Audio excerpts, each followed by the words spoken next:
So how do you get the seeds out of dragon fruit? If you want to grow dragon fruit, then you'll realise that getting the seeds out is a little bit of a job. There's thousands of seeds in there, so each dragon fruit potentially, well, I think there are thousands, but I never counted them, but each dragon fruit potentially can grow quite a few other dragon fruits. So just remember that if you do grow your dragon fruit from seeds, straight from seeds, it can take up to 2 years before they start fruiting.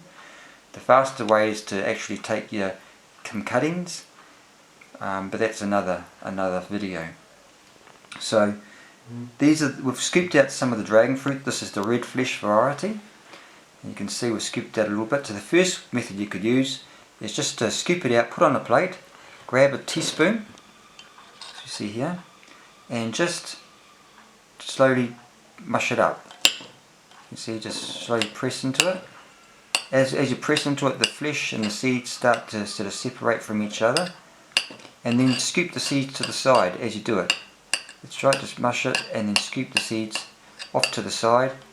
Now, as you can imagine, this method, although effective, is going to take you a little bit of time. But I tell you what, even within 15-20 minutes of doing this, you'll have quite a few seeds. You could have even 100 seeds or so. So, the things you will get a bit of flesh with it. That's not a problem.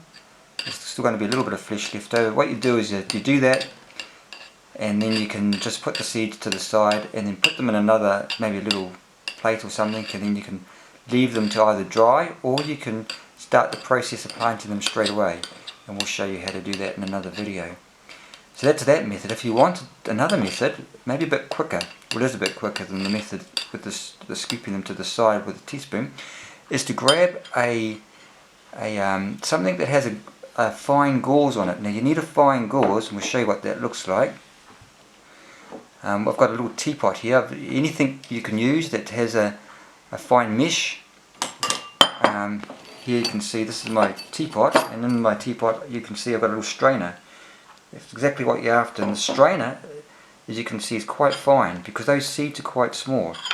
So all I do is just scoop the flesh with the seeds into the strainer, just like that, and scoop as much as you like, and you just press down.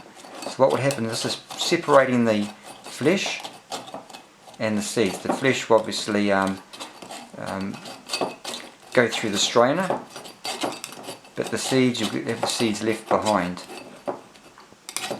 So that's one method, and it just makes